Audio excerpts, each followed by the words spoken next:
Welcome back to Killer Fun, where we explore the intersection of crime and entertainment every other week. I'm Christy. And I'm Jackie. And today, we get to play a game. I'm so excited. I'm so excited. We did the games a lot at the beginning, and we haven't done them as much recently. Yeah. And then we did one a couple months ago, and it was really fun. It was really fun. And Hunt a Killer actually sent us 2 different games at that time, and we're going to play the second one today. Today you're going to hear our spoiler-free gameplay. Yes. Yeah.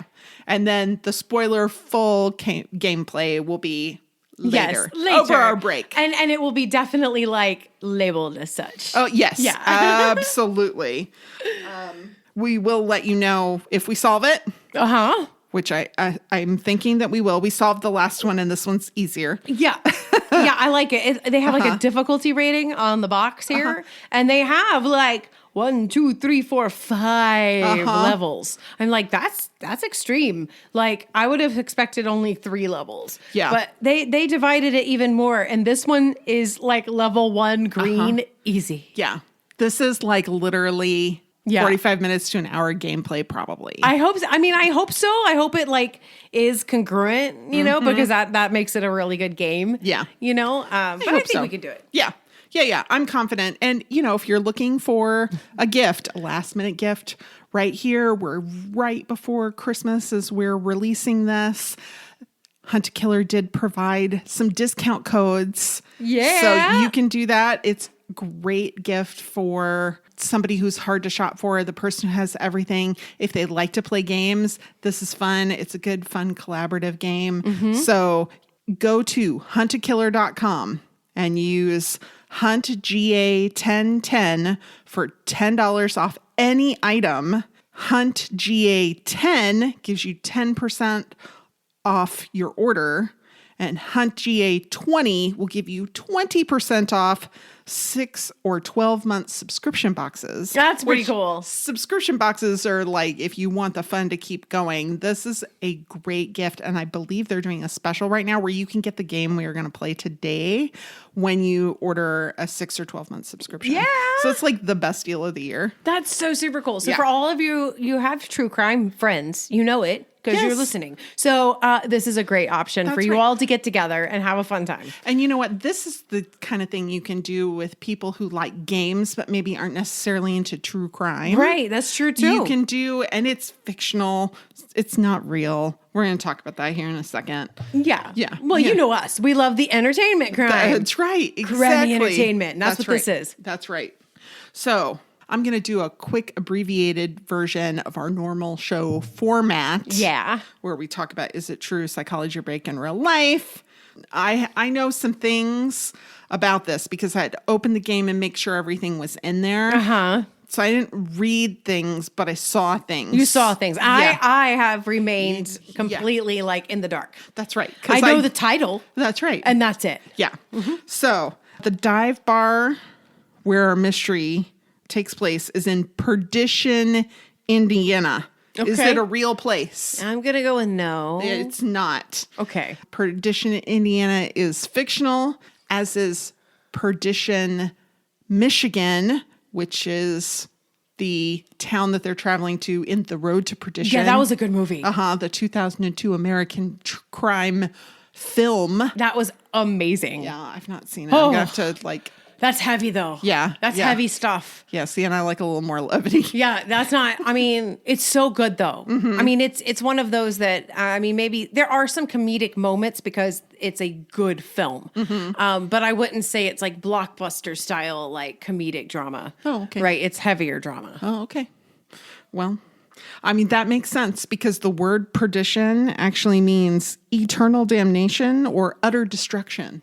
I had no clue. Yeah, no, I didn't either. I was like, I know it's a real word. What does it mean? I have never heard anyone use that in a sentence. Oh, yeah, me either. A challenge accepted. Yeah. I'm like, I'm going to figure it out. We're going to use that word in a sentence somehow. That's one of those words. So I was listening to a podcast about those quizzes you can take for your personality assessments. Oh, it was a good one because it's a show called Science Versus, which I'm sure lots of people have heard of. Okay. But they like look at the science behind things to kind of determine is it real or not. Yeah. And a lot of them, there's not a None. lot. Yeah. There's like no, that they may seem true. Anyway. Yeah. Like they're really four humors. Not personality style. Yeah, pretty much. And they had like would you say that this describes you? And they read like a paragraph based on, they were talking about the Myers-Briggs. So the four different things. Yeah. And, the bigger words you use, the more people will apply it to themselves. That they're like, the more intelligent a language you use, the more people will feel like it applies to them and then they identify with it, whether it really accurately just, but it's so vague. Because it's really more about like a self bias. Right. Right. You want to adhere to things that make you look good if you resonate with something. So like I can see how that is a true thing.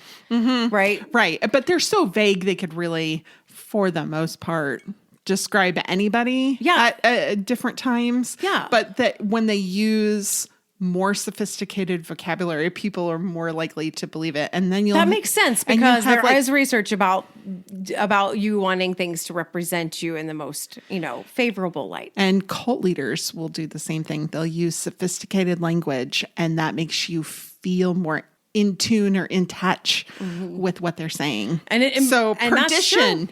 That's true. If you're a cult leader, maybe perdition would be an expedient word to use, but don't use it because cults are bad. Cults are bad. Yeah. Maybe I won't use it in a sentence.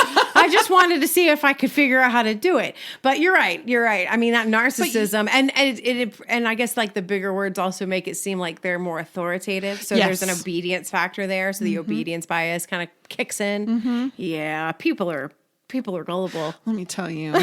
We are all gullible. We're all gullible, but also more than once I thought, why do Jackie and I have to be good people? So I think we could start a really successful cult. I think we'd be really good at it. A cult for good. I wish. The cults for good don't make very much money. No, they You make don't. more money as a leader, but you have more fun as a follower. Oh, Lord. Oh. Yeah, you and we can't break bad. No. I think about it sometimes. Yeah. It's not going to happen. Bum. Yeah, exactly. But we could. There's just some power in knowing that we could. Right? That is true.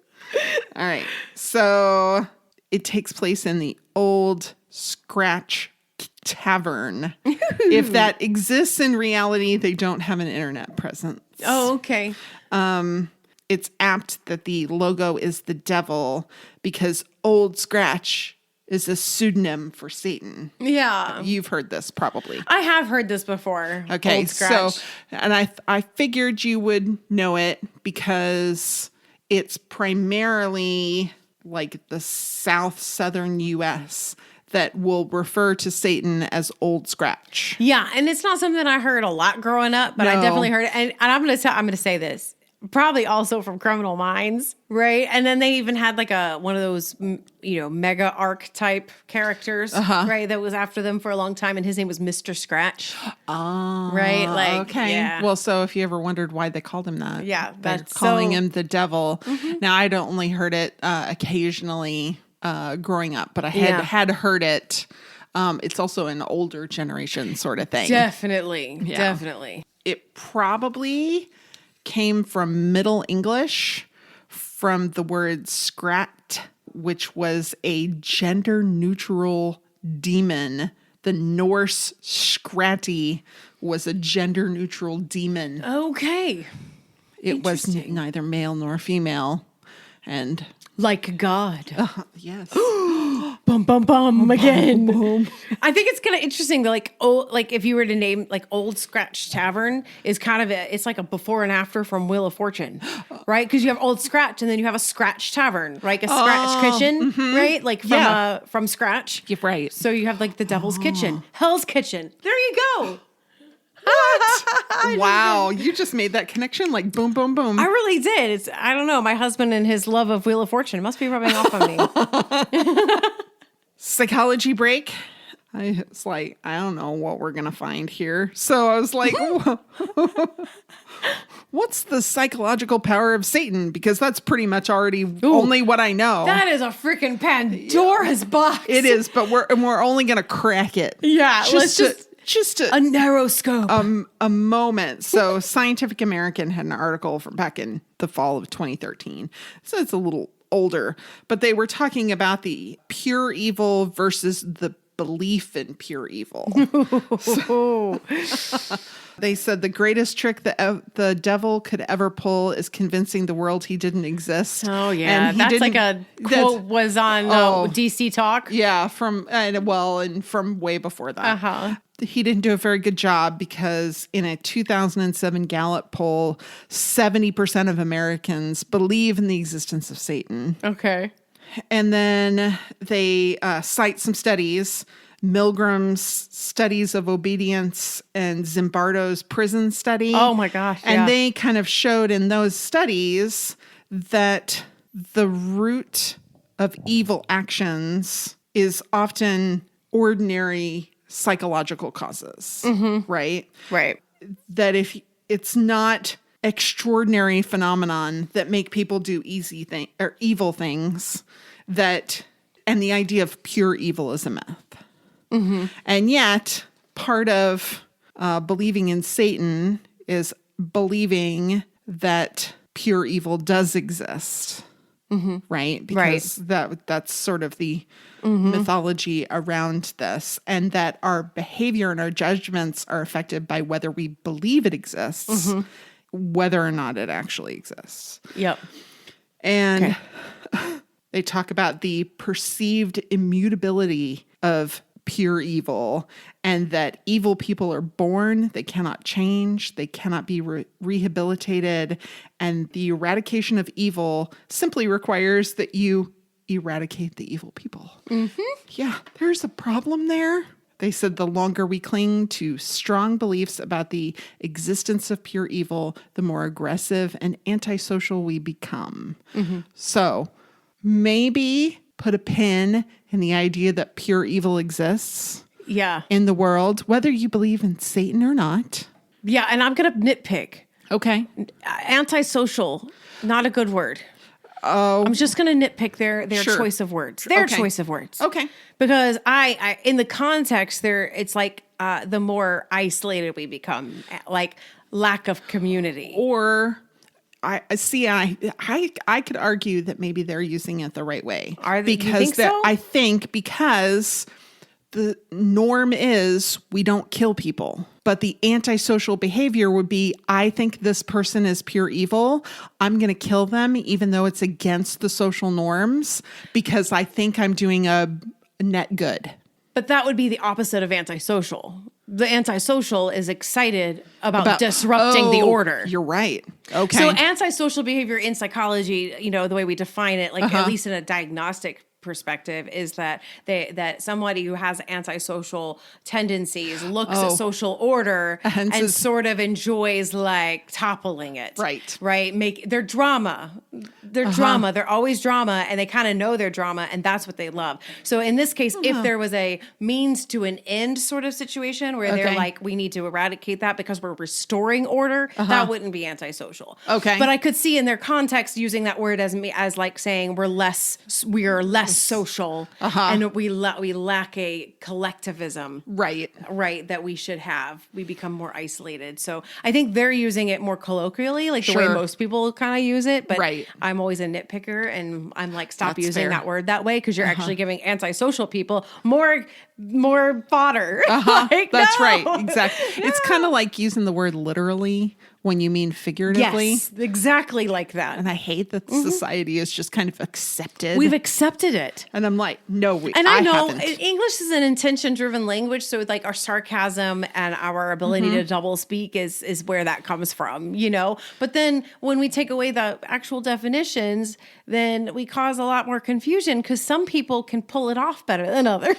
This is true. Some people can use the context clues way better than others. Well, and it's hard for some neurodivergent folks if they don't understand.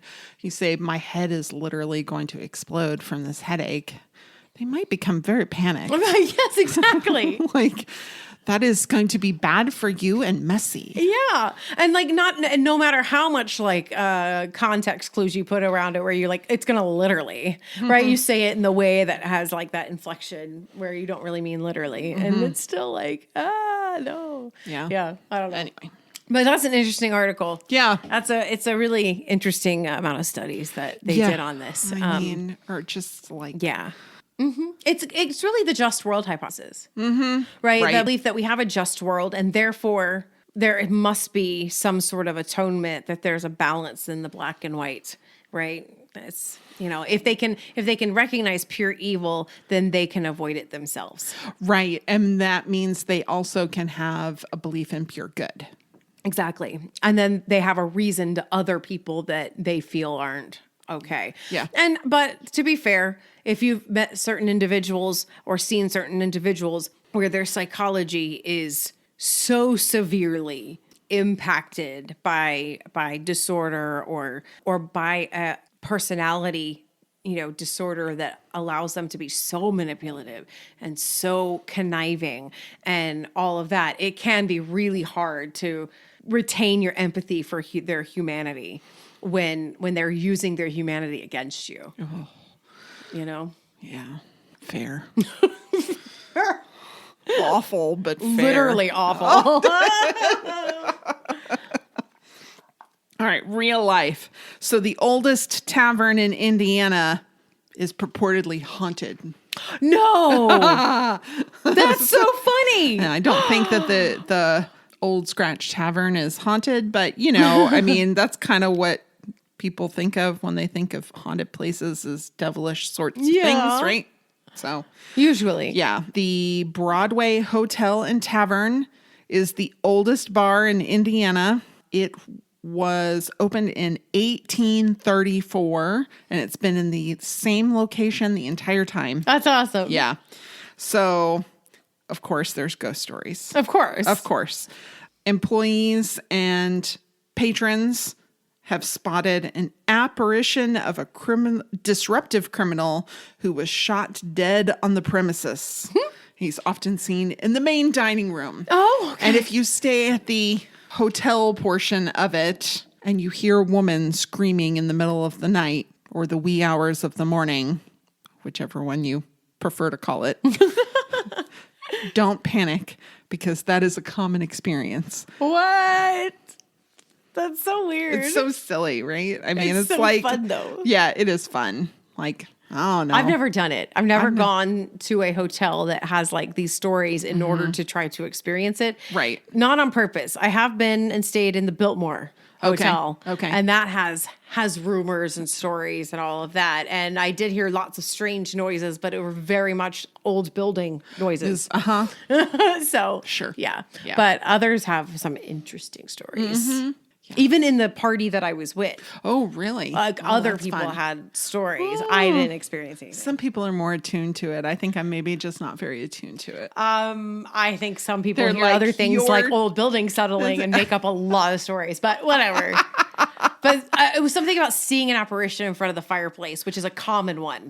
And I'm like, smoke? You mean smoke? Like, this is an old building. You're going to get draft back in here. Like, okay. But no, it was a lady, and it was the thing that like other people see. And I'm like, okay, but I don't know. Yeah, it couldn't have been the power of suggestion at all. No, not at all. Not at all. Look at us. One day, Killer Fun's going to go on the road. We're going to stay at one of these hotels. We're so going to become believers. Yeah, I'm not going to talk about it unless I get photographic evidence. And then then nobody will believe it. But at least I'll have it for my own peace of mind, right? All right, so most newspapers in the U.S. with Pioneer in the name are north or west of Indiana. That makes so much sense. So there's the Black Hills Pioneer in Spearfish, South Dakota. It's a daily founded in 1876. They're almost all old. Yeah. The Madras Pioneer is a weekly paper in Madras, Oregon, founded in 1904. The Molalla Pioneer is in Molalla, Oregon, began publishing in 1913. The Pine City Pioneer in Pine County, Minnesota was founded in 1897. The Bidgme Pioneer, Bidgme, you'll remember, was featured in Fargo. Oh, okay. One of the shows, one of the seasons. It was founded in 1896, and the oldest, St. Paul Pioneer Press, founded in 1849. Wow. That does feel Northwestern. That's right. Pioneer. The pioneers were Pioneers. crossing the Mississippi That's right. to settle the land. All right. And then I prepare for this game daily. Do you know how I do it? No. I play the Myrtle. Have you ever heard of the Myrtle? No. So you've heard of the Wordle, right? I have heard of Wordle. So it's a daily game. Okay, yes. The Myrtle is very similar. Okay. Except you're solving a murder every day. And it's delightfully fun. The Myrtle. The Myrtle. That's cool. You just go to myrtle.com and every day it will give you a new little case to solve. And there's 4 or 5 or more suspects, and they each had a weapon, and they each had a location, and sometimes they have motives. Ooh. And it's just a fun little That's fun. Way to Wordle meets Clue. Yeah, that's pretty much exactly it, because almost all of the suspects are named after colors. It's delightful. Great. It's so much fun. Myrtle. Yeah. So I'm ready. I'm ready. Yeah. I want to open this, dive in and put string all over our board. Yeah. Yeah, let's do it. Let's do it. So here's how it works. Christy wrecks her search history. Hey, an essay. We promise it's nothing more nefarious than a podcast. To find out what's true, some of the psychological motivations behind the characters' actions, and real-life applications that relate to our topic. I have no idea what Christy decided to look up. Could be the same thing that captured my curiosity or something I never thought of. Hey, Jackie. Sleep is so important to our bodies and our mental health, right? Oh, I'm super passionate about this. I do, because it can be really difficult to get a good night's sleep. Well, especially with our culture the way it is, like, oh, I'll sleep when I'm dead. No. You'll be dead because you don't sleep. That's how that works. That's right. We want to get at least 6 or 7 hours of sleep a night, right? Because, for your general adult, that is exactly what we need. Yeah. Sleep hygiene is everything. And I get really nerdy about this, like really fast. So I'm so sorry. But sleep hygiene is so important. And so having a routine that helps us get into our sleep, super important. And that is why we are delighted to be telling you today about our new sponsor, woohoo, Host Red Ad. We're talking about Beam Dream. This is a supplement. It's all natural. Man, it's just so great. It's delicious and it helps us with our sleep hygiene. So today, our listeners get a special discount on Beam's Dream Powders, their best-selling hot cocoa for sleep with no added sugar. We know how important that is. No added sugar and no allergens. That's right. It's available in delicious seasonal flavors like cinnamon cacao, sea salt caramel, and white chocolate peppermint. Better Sleep has never tasted better. And it is so tasty. It is really tasty. It's yum yum. It's like dark chocolate. It's delicious. And as someone who has a dairy thing, I can't do dairy, so I don't get to eat chocolate a whole lot. I know. This was yum. And you can mix this into water or milk. It's just delightful. A recent clinical study revealed Dream helped 93% of users wake up feeling more refreshed, and 93% reported that Dream helped them get a more restful night's sleep. So if you want to try Beam's best-selling Dream Powder, take advantage of their biggest sale of the year, up to 50% off for a limited time when you go to shopbeam.com/killerfun. The discount is applied at checkout, so there is no code necessary. It could not be easier. That's shopbeam, BEAM.com/killerfun for up to 50% off. And for a killer night's sleep. Shall I read it out loud? Sure. Okay. Hello, investigator. I'm so glad you've joined Gray Investigations. Nice little logo they have here. I'm excited to be mentoring a new member of our investigative team, and I trust you're up to the challenge of solving this crime. Your client, Carmen, was struggling to get anyone to listen to her before she came to us. Michelle Gray, private investigator, Gray Investigations, Excellent. LLC.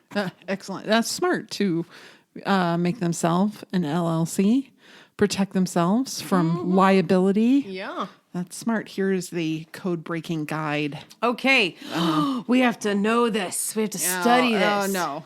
We'll study that when we get closer to it. Once we find codes that need breaking. All right. Then we have a letter from Carmen, who from the Old Scratch Tavern. They have a very nice letterhead for a tavern. Hey. I'm like impressed. Business, That's man. right. I know, but sometimes like that kind of place will have, less sophisticated. Yes, less sophisticated usually. All right. Dear Ms. Gray, I'm writing because I think my boss was murdered, but I can't prove it on my own. After his death was ruled an accident, I went through and found all the notes he'd been keeping about the devil and a locked deposit bag I still haven't figured out how to open. I even found proof that the devil was real, finally caught on camera like Nick had been trying to do for months. Somebody in a devil mask really was there that night, and whoever it was pushed Nick off that cliff. The sheriff may not believe me, but I must be making someone nervous by looking into Nick's death. I've started to get threatening letters, just like the ones Nick was getting before he died. I'd be lying if I said I'm not scared. But those threats prove I'm onto something, don't you think? I'm always impressed at how nice the evidence is. Yes, Like that it's it like legit. Yeah, it like feels like newsprint. They do. Holiday market, craft market, 10 a.m. That's very at the fun. Perdition Veterans Hall. That's cute. New development for Devil's Well. Yeah, like that's fun that they put something devilish on the back. There might be clues back there too. Yeah, I think there's probably clues in this article back here. Let's see. Oh, this too. There's the Deviant Tracker Lite database, which I vaguely kind of remember from way back in the day when we did Hunt a Killer, when we first started this podcast. I think that was it. And I did a little looking just to see if that was a thing. And it is a thing within the Hunt a Killer universe that the Deviant Tracker Lite database is a thing they use repeatedly in games. Yeah. So that's pretty cool. Okay. All right. Yeah, I notice you're doing what I'm doing, remembering to check the backs of things. Yes. I'm going to flip this piece of paper over and make sure I'm not missing something. Yes. Like like a stain, anything. Yeah. Yeah. It's funny. Nick's another name for the devil, by the way. Nicholas? Really? Yeah. Oh. That's another like common devil pseudonym.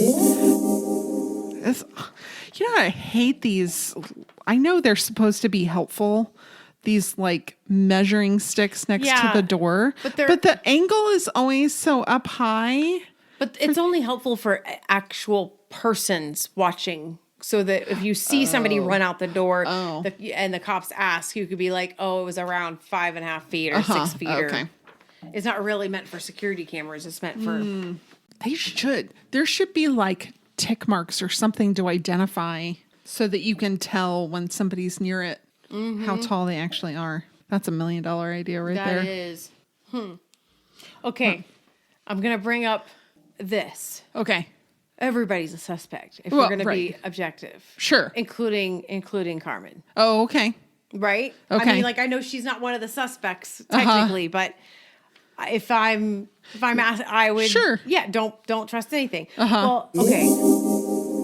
The only reason I'm going to rule Carmen out is because it's a 1-star. I was thinking the same thing. Because I think that if you have the easy single diamond difficulty level, it's not going to be the lady who hired you to.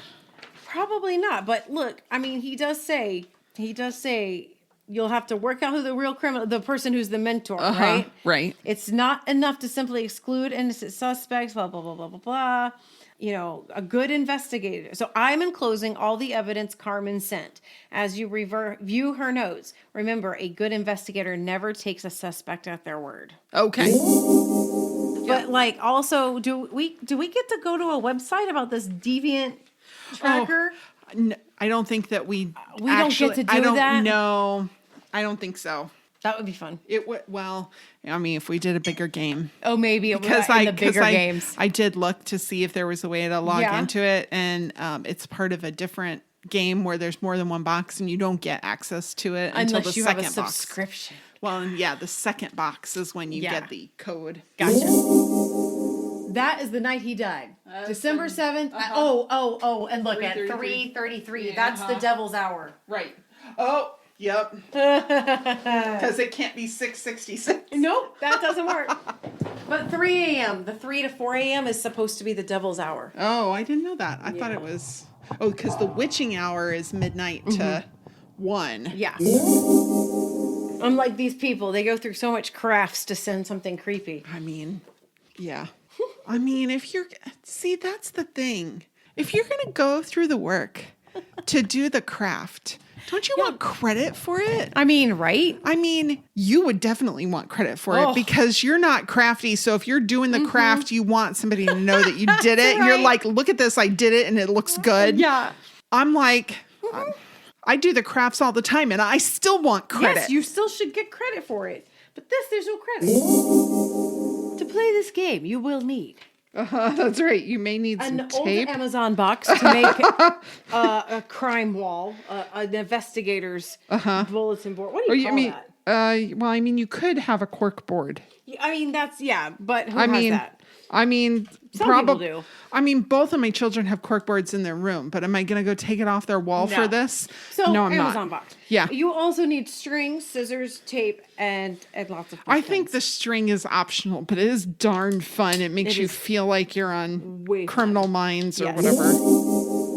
I have a pen and paper. I'm sad because I see what happened. I see what's happening. Yeah, here. my Harvard spiral that you brought me back from when you got when you got graduated. When I got graduated. Boy, when I got graduated. When you graduated is almost gone, and I'm sad about it. I know. All right, here's the thing though. When you're finished, tear off the front. Okay. And keep it. Yeah. And then you could upcycle another notebook, or you can do something with it. We can make it part of the Killer Fun lore because you've been using it for Killer Fun. That's right. Grab should one I extra. call this phone number? Yes, you should. I don't know why we haven't done it yet. I was like, why haven't we done this? Hi, you've reached. I'm currently out of town on business. If you're interested in scheduling, please leave a message and I'll be happy to set something up when I get back from Indianapolis. From where? I don't know. Indianapolis. Okay, is that what it said? Indianapolis. Yeah. But maybe not. Who knows? We're supposed to know. Yeah.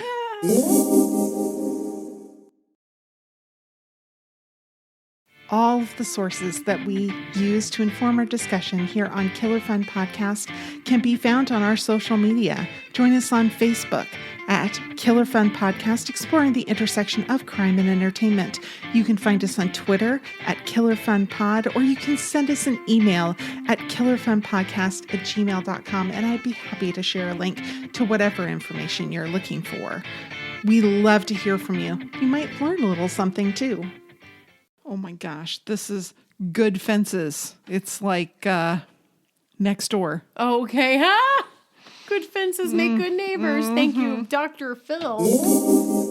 It's really okay. That's the one thing I noticed about this is every box we've opened, right, from before too, and then it has something in it that you could totally keep and use, like that's kind of part of the game. Yeah, that's super awesome. Okay.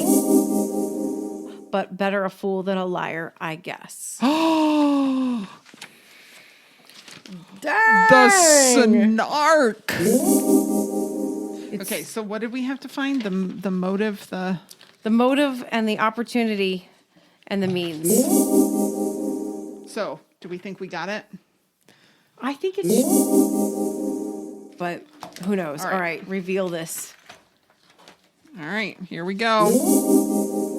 Hello, investigator. Nice work. Thanks to you, is behind bars. And your client, Carmen, found justice for her friend. I knew you were up to this challenge. I bet I'll be turning to you for help on future cases too. Congratulations on your success, Michelle. The case was solved thanks to new evidence uncovered by a private investigator. None of this would have happened without the help of Gray Investigations. She said, I'll always be grateful to the investigator who worked on my case. There we go. Well, we did it. We did it. This bottle opener is fire. I mean, it's super nice, right? It's very nice. And this money bag, also very nice. I'm like, can we sell something at a trade show just so we can use this money bag? I mean, seriously. Why? Why not? It's so great. It's a very interesting little design. Mm-hmm. Oh, yeah, where you put the zipper in the middle. Yes, and then you... and they lock. Yes, but you have to catch each one because... Cool. Super fun. That's fun. Yeah. We did good. We did. We did a great job. My initial thought was wrong.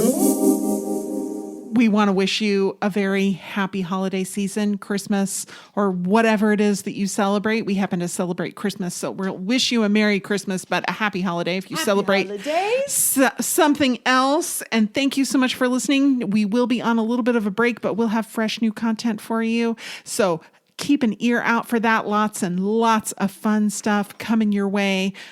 Be sure to tell a friend because it's more fun when you listen with a friend. And until next time, be safe, be kind, and wash your hands. Bum, bum, bum. Da, da, da.